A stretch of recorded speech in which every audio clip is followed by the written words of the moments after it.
আসসালামু আলাইকুম ওয়া রাহমাতুল্লাহি ওয়া বারাকাতুহু। আমরা আজকে যে ব্যক্তির জানাজা উপস্থিত হয়েছি। আসসালামু আলাইকুম ওয়া রাহমাতুল্লাহি ওয়া বারাকাতুহু। প্রিয় দর্শক, গতকালকে রাত 8 ঘটিকার সময় নতুন ফুল থেকে এবং যে বড় দোকানঘরের মাঝামাঝি যে পেট্রোল পাম্প আছে ওইখানে ট্রাক এবং সিএনজি অ্যাক্সিডেন্টে আমাদের প্রাণপ্রিয় রাজু ভাই ইন্তেকাল করেন, সবাই জানেন। ইন্না লিল্লাহি ওয়া ইন্না ইলাইহি রাজিউন।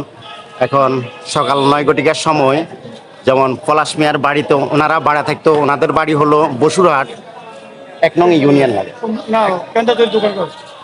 আচ্ছা যাক, তো এখন সকাল 9 ঘটিকার সময় যে পলাশ মিয়ার বাড়ির সামনে এখানে জানাজা নামাজ হবে।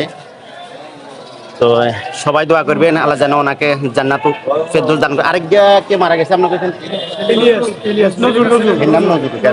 তো নজরুলের জানাজা নামাজ 10টা সকাল 10টা। তো আমরা এটার পরে যে নজরুলের জানাজা নামাজে যাবো, তো সবাই শেয়ার করবেন।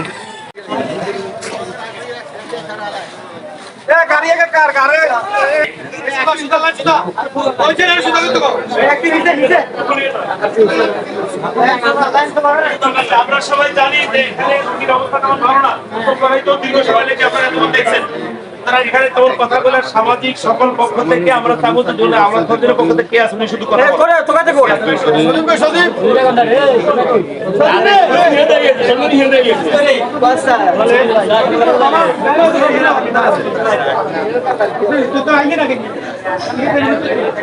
কালকার ভিডিও দেখছি একটা শুরু করেন না।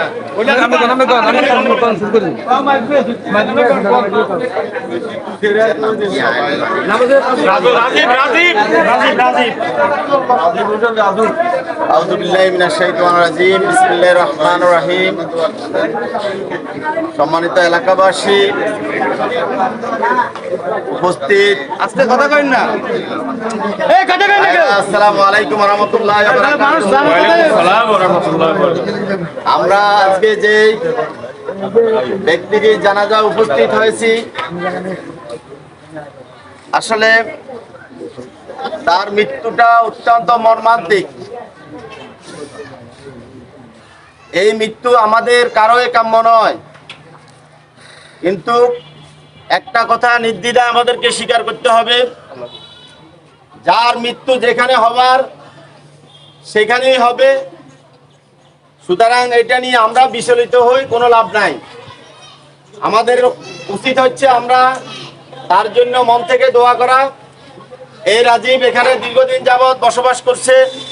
এই বসবাস করা অবস্থায় আপনাদের মাঝে যদি কোনো রকম কথাবার্তায় যদি মনোকষ্ট দিয়ে থাকে, আল্লাহর রাস্তে তার এই বিদায় লগ্নে তাকে ক্ষমা করে দেবেন।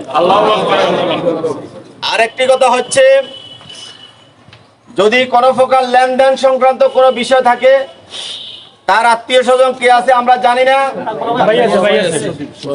বড় ভাই আছে, যদি উনি অফারক হয়, যদি লেনদেন সংক্রান্ত কোনো বিষয় থাকে, যদি অফারকতা পোষণ করে, আমি সকলকে সাক্ষী রাখি বলতেছি, যদি উনি অফারক হয় আমার সাথে যোগাযোগ করবে, আমরা সেগুলি পরিশোধ করার জন্য দায়িত্ব নেব ইনশাল্লাহ।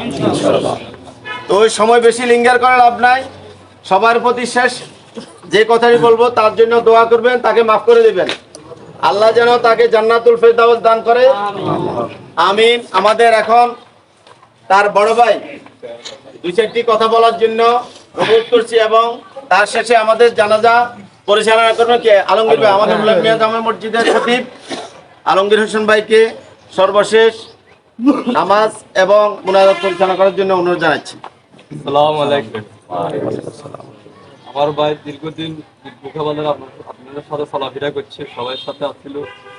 যদি আমার ভাই যদি চলার মতো যদি কারোর সাথে যদি ভুল ত্রুটি করে, আল্লাহর বস্তে আমার ভাইয়ের মাফ করে দিয়ে আমার নাই ভাই, ঠিক আছে?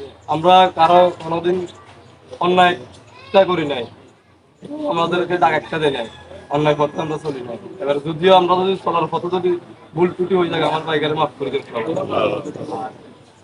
যদি আমার ভাইয়ের কাছে কেউ যদি পাওনা জানা থাকে, সমস্যা না, আমি আছি, আমরা আমার সাথে যোগাযোগ করি, সাধ্য পরিবার চেষ্টা করবো আমাদের টাকা আমি পরিশোধ করার জন্য। এটাই আমার বলার। সম্মানিত উপস্থিতি, আমরা এখানে জানাজা নামাতে আসছে আর কথা নাই, মানে তিনি অনেক কথা বলছে বা তার ভাইও বলছে। আমার সর্বশেষ আপত্তি থাকবে, যদি দেওয়ার মতো তৌফিক থাকে অবশ্যই আপনারা আপনাদের সংসার নেবেন, আর যদি না থাকে স্বেচ্ছায় আপনারা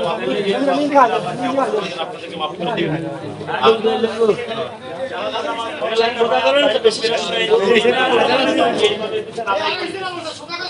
তাকবীর হবে, হাত উঠানো ছাড়া হবে না, ঈদের সময় হাত উঠানো ছাড়া হবে না।